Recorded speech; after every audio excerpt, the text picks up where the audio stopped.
اسمي الحركي ماسيرو. اسمي الثلاثي محمد شريف النايف، من قرية الدشيشة. عمري 26 سنة. كان وضعنا المادي بالقرية ضعيف.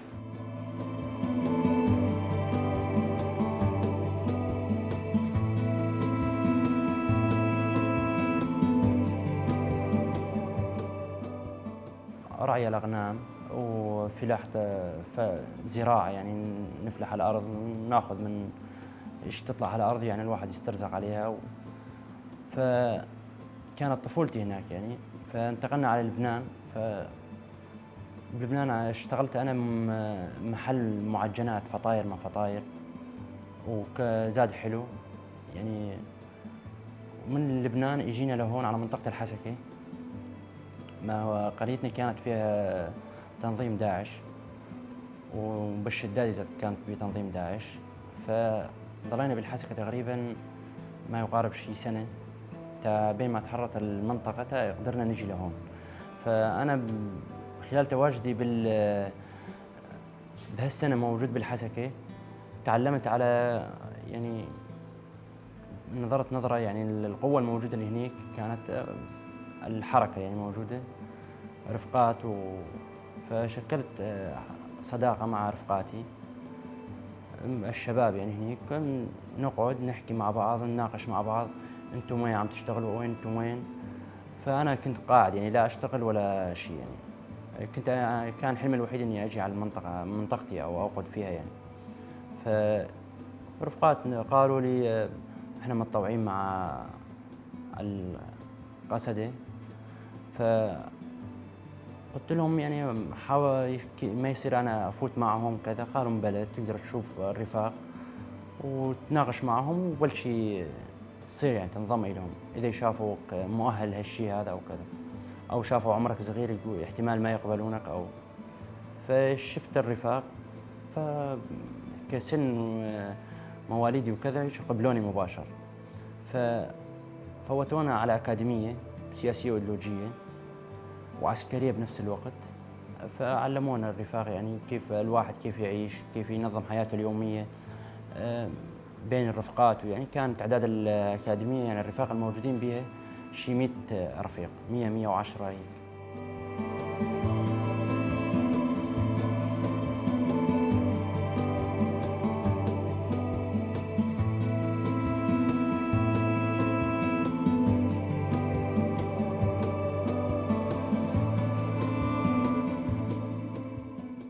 كانوا برفاق يمرضوا، طالعهم لأن ظروفهم الصحية ما تسمح يعني يكملوا دروس مع الرفاق أو كذا. فالرفاق علمونا كيف الروح الرفاقية، كيف إذا كان صديقك موجوع أو مثلا مضروب بحرب، أو يعني كانوا أمثلة يعني يشرحوا لنا أمثلة راح تصير معنا أو ما تصير معنا، بس ينطونا شلون الروح الرفاقية يعني راح تصير يعني. الواحد لازم ما يترك رفيقه ولو كان حد به حساسية بينه وبين رفيقه يعني. فالدروس العسكرية كذلك الأمر، تركيب السلاح البيكيسية والبارودة وكيف ترمي عليها، والبسفنج يعني الواحد زي يتعلم كيف يضرب، كيف يفك، كيف يركب، كيف يصلح إذا صار عنده عطل. والدروس الثانية كانت كيف نعيش الواحد، يعني الواحد بحياته اليومية مع المكونات اللي حواليه، كيف يختلط معها، كيف يعبر عن هالنظرة عن القسدة يعني رفاق القسدة. فحانت بهذاك الدور حانت حملة شدادي، يعني فاتوا الرفاق على الشدادي. فأنا كيفت يعني صراحة الأمر، فإجيت. كان صعب الواحد إنه يجي. كانوا الدولة دواعش يعني كانوا من المنطقة هاي كلياتها، ما نقدر نجي لمنطقتنا في سبيل كان عندهم إحنا يعني كنا مطلوبين إلهم. إذا بدنا نجي يا بدنا نقتل أو نسجن، بس احتمال 90% يقتلوا واحد منا يعني. فحبينا نضل هنيك بالحسكة، وتحررت المنطقة ورجعنا على منطقتنا. فمنطقتنا زاد شاركنا مع الرفاق، فأخوي انضم زاد الحركة، ظل تقريبا زاد بيالة الشدادي شيء تقريبا 5 أشهر أو 6 أشهر. بعدين قرر إنه يصير كادرو، راح كادرو. احنا بهذاك الدور زاد أنا تقدمت شوي، صار عندي خبرة عسكرية وخبرة يعني يعني من هندام صرت قومي تاني، يعني صارت المسؤولية علي أكبر. يعني الواحد ما لازم يحط مسؤولية برقبته، بس الرفاق حملوا المسؤولية لأن شافوني قد المسؤولية. فصارت حملة عاصفة الجزيرة، فتقدمنا من منطقة العزاوي، كسرنا الخط السينور، تقدمنا إلى ما وصلنا الهجين، يعني تريحنا هناك. طبعا واجهتنا صعوبات من ألغام من العزاوي لمنطقة البصيرة، يعني ما كان في ألغام غليلة، يعني في كانوا رفاق يتصاوبوا ويضرروا ويستشهدوا. كانت معنوياتنا تحبط، يعني وقت نشوف رفاقنا يتصاوبوا وكذا، وبنفس الوقت يعني الرفيق اللي كان معه كذا كنا يعني نفقده بالمعركة، أو كان معانا بالسكن أو كذا وقت نمشي. فكانت عندنا غليل انتقام يعني، وبهالوقت هذا غلط الواحد يفكر بهالتفكير هذا. فكانت عندنا إنه نمشي نتقدم مهما كان الأمر، نتقدم.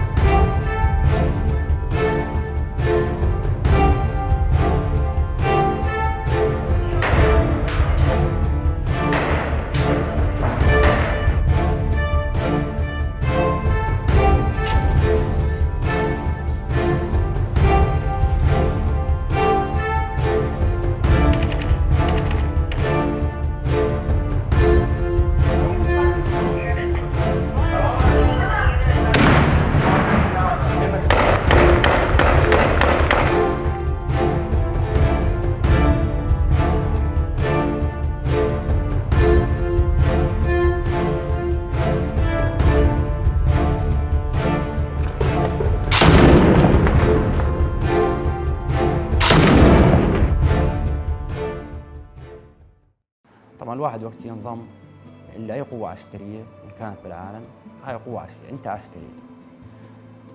أو بالنسبة للرفاق الحركة، قالوا إن واحد يتصاوب يستشهد، يعني يروح من طرفه شيء، يروح صاحبه. يعني الواحد وقت يستشهد أو نفسيته عادي ما عنده مشكلة، بس إذا راح له صاحب أو يعني له يعني يعتبره مثل أخوه، يروح يزعل أكثر. يعني مو مثل ما يكون هو متصاوب، بس أنا متصاوب عادي. يعني مرحلة من الزمن شي سنة سنتين تخطيتها، بعدين أنا مارست عاداتي اليومية ووسم مفروز على عمل، يعني واقف على عمل صار لي تقريبا شي 3 سنين أكاديمية بآلة الشدادي. فحملتنا بعاصفة الجزيرة، وصلنا للهجين، ضلينا تقريبا زاد شي سنة ثابتين هنيك. فتقدمنا بالحملة على هجين، يعني حوامة هجين، إشعاف السوس، الباغوز. كانت المنطقة هناك تنظيم داعش كانوا يزرعون الألغام يعني بأي شيء، يعني ألغام بالجملة، يعني جوا مخدة، بلمبة، بسوكة، جوا شجرة، بستان الرمان. هناك مشهورة المنطقة بساتين الرمان وبستان الرمان. الواحد يجي يقطف رمان أو كذا، هو يقطف قنابل يعني مو رمان. موجودة الألغام يعني بكثرة يعني هناك، بل بالبيوت، ببيوت المدنية، ببيوت يعني بالجوامع، بالبساتين، بكل مكان. يعني احنا ما كنا نقدر نفوت بشيء نظامي، لو نجيب الرفاق اللي يفهموا بالقنابل يفكفكوها تنفوت. في منا كان ينفك معنا، وفي منا كان ما نندل مكانه فيصب الرفاق. فأنا تصوبت هنيك، ما كان حظي لغم ولا كان حظي طلقة أو يعني اشتباك مع داعش. ما اشتبكنا كثير مرات، يعني هم ببناية ونحن ببناية. فأنا بهاي طيارات درون زدت قنابل، فاجت طيارة وزدت علي قنبلة الدرون هاي. أول مرة يعني كانت بعيدة عني القنبلة، فمشيت. ثاني نهار كانت الطيارات كثيرة، يعني كانت تجي على المنطقة، على السماء، يعني الموجودة على خط الجبهة. يعني كانت ما تعرف الطيران من كثر ما قمنا نتركه، يعني ما ننتبه لزيادة له يعني. فاجت الطيارة زدت علي القنبلة مباشر، يعني ما أعرف هي شلون الإصابة صارت، فقدت الوعي، ما إنه مباشرة تضررت أو تضررت إيدي أو تضررت قدمي ونزفت أو عانيت بهالشيء هذا، لا، مباشر هو مثل المادة يعني مثل البخار، فحرق إيدي وحرق وجهي كامل وحرقت رجلي. فكان درون تبع داعش.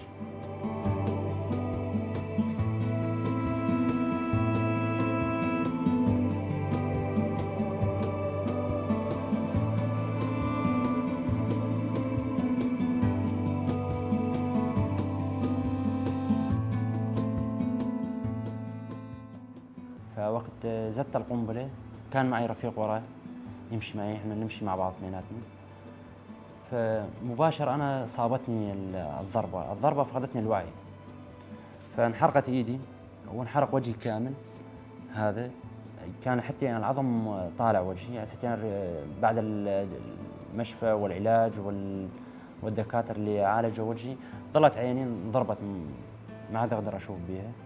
هذا كان أثر الإصابة يعني. فوقت تصوبت الرفاق نقلوني على الشام. من الشام كان العلاج بالشام يعني ضعيف، نقلوني الرفاق على كردستان باشور. فتعالجت يعني تقريبا فترة 3 أشهر 4 شهور، لأنه الحرق كان داخلي، يعني ما في علاج هنا بسوريا. فالرفاق ما قصروا بالأمر هذا، ساعدوني كثير. وكنت ما أشوف، عين الثانية ما أشوف بها خالص، ظلت تقريبا 5 أشهر 6 أشهر. هي اللي كانت السبب الوحيد يعني حالتي النفسية منهارة. فالرفاق يعني بنفس الوقت كانوا يدعموني، كان معي رفاق يبجة ورفاق رفاق يازين زي يدعموني، يقول دحاي احنا اصابتنا كذا واحنا اصابتنا كذا. فكان عندي تفاؤل يعني.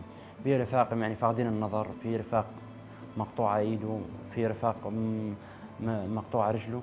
فانا تفائلت يعني بهالامر هذا.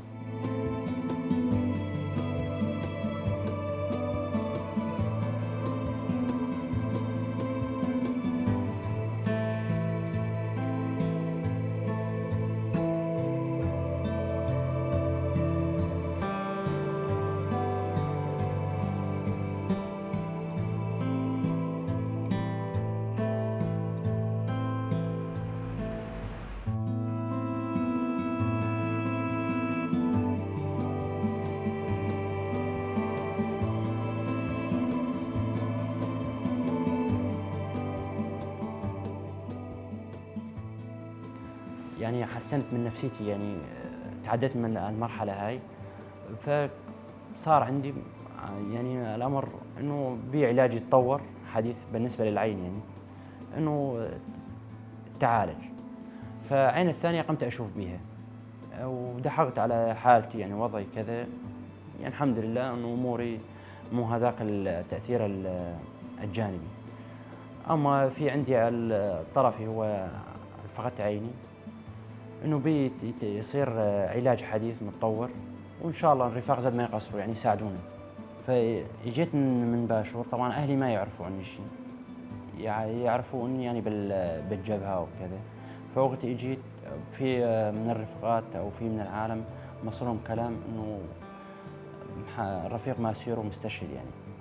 فلا يعني رفاقنا ما راحوا حكوا معهم او قالوا لهم مستشهد او كذا، ما صدقوا. تعرف الاهل يعني اذا ما يشوفوه بعينهم او كذا يعني حاله نفسيه كانت منهاره عنهم. فاجيت شافوني مصاب تقبلوا هالشيء هذا، مشان ما يحبطوا نفسيتي او كذا يعني يزيدوا الهم علي يعني. فتقبلوا هالامر هذا وما في مشكله يعني. عندي اخوي الثاني، انا باصابتي ما ظل يعني اصابتي بسنه، اخوي زاد كان متطوع بيالة الشدادي، فتصاوب بالبصيرة. يعني كان عندهم تجربة، فهم حاولوا زاد يساعدون. يعني زاد رحنا زرناه وشفنا أموره زينة. بنفس الوقت زاد الرفاق ما خلوا عندنا، أساس إنه يظل عندنا هون بالشدادي يتعالج أو بالحسكة، مباشر بعثوه على الشام. قالوا يتلقى علاج أحسن وأحسن من المنطقة هون. فرجع أخوي الحمد لله يعني وضعه مو خطير، نسبة 50%.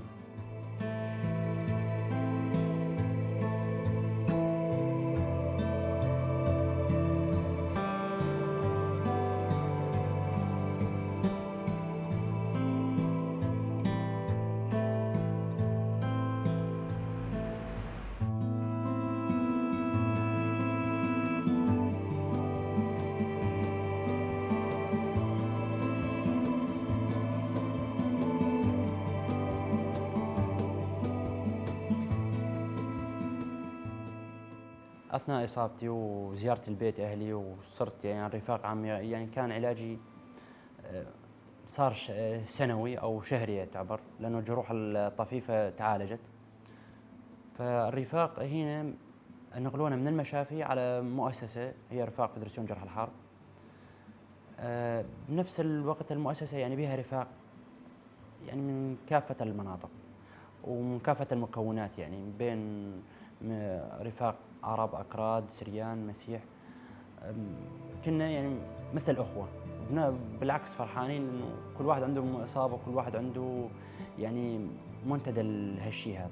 فكنا مع بعض نشارك أفراحنا أحزاننا مع بعض، نسوي مع نقدم يعني لبعضنا بعض المساندات أو شيء. فالرفاق كانوا يقدمون لنا دورات. أنا كنت يعني قبل ما أسافر على لبنان، وكنت يعني أول ما شبيت على الدنيا كنت أحب اللغة الأجنبية، يعني اللغة الإنجليزية. فالرفاق قدمت لهم الطلب هذا فوافقوا، قالوا بس تفتح بالوردات هون لغة نعلمك، ما عندك مشكلة. فظليت بالدورة تقريبا شي سنة وشوي لغة إنجليزية.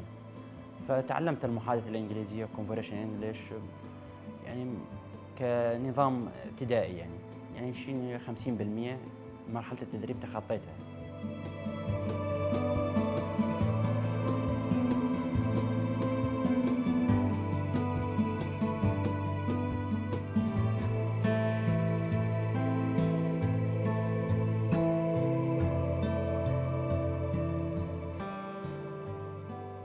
فاللغة ذات نفسها صعبة يعني شوي، بدك تتقنها. فالرفاق زاد قدمونا دورات سياسية، الواحد انه شلون المنطقة ايش راح يصير فيها، ايش ما راح يصير فيها، يعني علمونا الرفاق، يعني ما يخفوا عنا شيء. يعني يقولون مثلا يصير بالمنطقة كذا، يصير بالمنطقة كذا، ايش آراءكم بالهجوم التركي او بالمنطقة ايش راح يصير. يعني انتبهوا من مرتزقة داعش، يعني صحيح داعش احنا راحنا المنطقة من هون بس في خلايا، يعني الواحد لازم يكون ماخذ الحيطة والحذر. يعني إذا مو داعش في واحد يكون عدو خارجي يعني بين المنطقة، هم يعني أصحاب المادة، يعني يكون ما يخاف لا على أرض ولا يخاف على شرف ولا يخاف على شيء، يقتل ويمشي. يعني فنحن طبيعتنا نمشي بين المدنية بين المؤسسات بين كذا، معروفين يعني على أنه رفاق ونستقبل أي شيء. يعني إذا كان عدونا يعني قدامنا ما نعرف. فالرفاق بهالمراحل هاي فوتونا أكاديميات، يعني نشوف النظرة اللي قدام، نحلل شخصية الإنسان أو نحلل وجهة نظره، إذا كان تابع أو مو كان تابع. طبعا هو بتحريات الأشياء، بس نحن نخبر قياداتنا نقول له كذا كذا كذا صار، مشان شو يتحروا عن هالشخص. لأنه صراحة صرنا يعني مجتمع ببعض الشخصيات منحرفة للمادة، فهي تقوم بهالأعمال العنفية.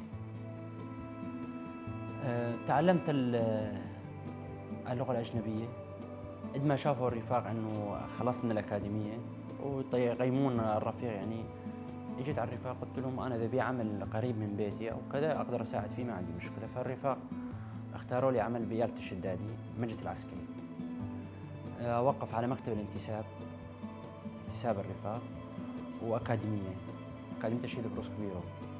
يعني نشوف الرفاق ايش يلزمهم ما يلزمهم، نساعدهم. إما أنه إحنا عندنا تجربة بالوردات وبالحملات وبالأمور يعني كامل، نعطيهم نصائح، نعطيهم نقول لهم كذا صار معنا هاي نحن صار معنا هيك.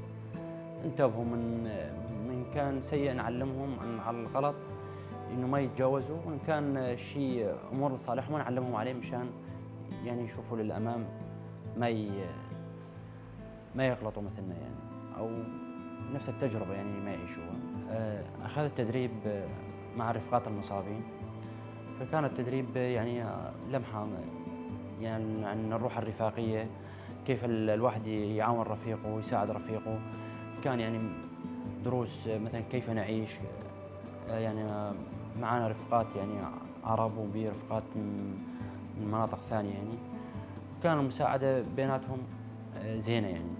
أنا كشفتها كوجهة نظري ممتازة.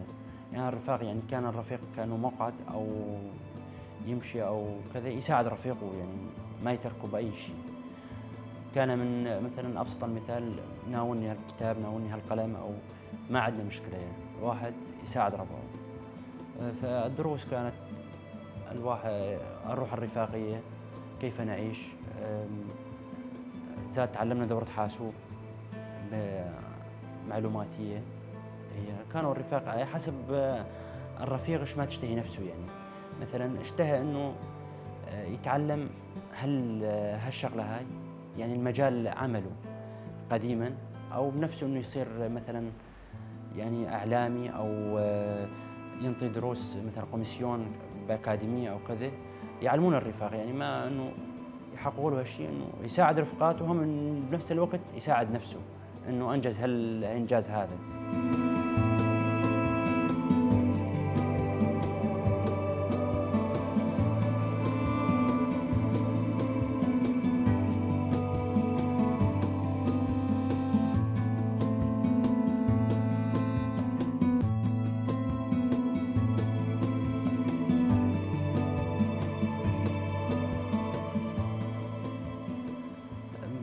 أنا كان إني أوقف على معلوماتية أو كذا يعني أدرس معلومات الحاسوب بشكل عام يعني من أنظمة من كل هالأمور هاي. فالرفاق زاد ساعدوني بهالأمر هذا وبنفس الوقت كان يعني مو بس من نفس المنطقة من منطقة الشدادي. في كان مثلا من قامشلي مثلا من كوباني في مثلا من منبج من الرقة. وبالوردة كانت يعني طولت المدى يعني اللغة مو بأشهر أو بالسنة يعني بدك تتعلم كثير يعني بدك حسب ما تستوعب أنت يعني بسنة بسنتين يعني مستحيل. فكانت الروح الرفاقية بين الرفاق ممتازة يعني كان في رفاق عندهم علاج أثناء الوقت كنا نحاول نبتعد عن العلاج لأن العلاج يضر صحة الإنسان كثرته يضر الصحة. فكانوا الرفاق يعني اللي عنده يعني مشكلة أو كذا نحاول نساعد مشكلته نحن كلياتنا يعني كرفاق يعني كنا مثل أهل مثل أخوات ما في هالأيام اللي عدت ولا كأنها دقيقة أو ثانية. فكانوا الرفاق يعني متناسقين مع بعض يد واحدة. فالواحد بده يمشي على حرية شخصيته ما يقدر أول شغلة يحكم الناس ذاك على حرية نفسه هو يكون احتمال مي موجودة عند حدا يرغب بهالحرية نفسها بس ولكن كل واحد على حرية مجتمعه. بالنسبة لإصابتي أنا موجود مع الرفاق وكذا الإصابة هاي شخصية بي يعني نفسي يعني ما أعتبرها إصابة لأنه مشت مشان المنطقة ومشان أهلي ومشان أصدقائي ومشان رفقاتي ومشان يعني هالمنطقة بشكل عام مو مشان بيئة أنا يجوز ما تريد إنه تصاوب أو مشان نفسها أو مشان شخصيتها نفسها بس ولكن أنا أحس إنه لو متصاوب أو ما متصاوب أنا ماشي على المبدأ هذا مبدأ ما به تفرقة. جاري صديقي إيش ما كان تلقى سني علوي درزي مسيحي أشوري أمريكي إيش ما يكون تيكون هذا يكون صديقي.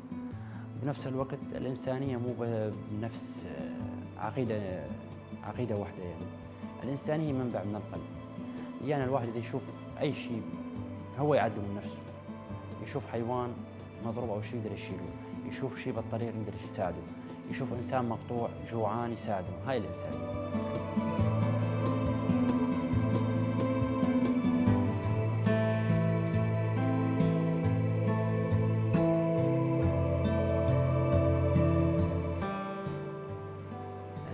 كافة المناطق كافة الشعوب كافة الشيء إنه الحياة المشتركة كامل كأنا رفيق جريح أو مصاب لأنه كلنا زائلون من هالدنيا هذه. الواحد ما يتأمل لا بمادة ولا يتأمل بقصور ولا يتأمل بشيء أهم شيء يكون منبع القلب من الإنسانية يعني الإنسان ينظر للإنسان الشخص الثاني لازم ينظر بمحبة واستعطاف إيش ما كان لو كان عدوي إذا كان عدوي يعني أعرف إنه راح يمسني بشيء سيء أتأمل أنه الخير، أنه يصلح نفسه ويجدد حاله بحاله يعني. وهاي أتأملها، وأتمنى ما أنه بأحزاب متآمرة وأحزاب متشكلة على القائد أبو، أتأمل أنه يطلع ويخرج من السجن الإمرالي، يعني إنسان قدم للشعب ما كان يعرف قيم الحركة وقيم الإنسانية في من الشعب هذا. فمو إنه بس المجتمع الكردي يعني، للمجتمع كامل، يعني كمجتمع عربي، كمجتمع سرياني، كمجتمع تركي، كمجتمع إنسان يحب يربط الإنسانية بسلاسل متعلقة، يعني ما في تفرقة، ما في حقد، ما في كسر ثقة، ما في، كنا يعني يد واحدة نعمل مع بعض، ننجز مهامنا مع بعض. يعني إذا كان في مشكلة بأول المنطقة أو بآخر المنطقة أو بنص المنطقة، كنا نجتمع مع بعض. يعني إذا اجتمعوا مع بعض راح ينجز الأمر مهما كان صعب. سركفتنا.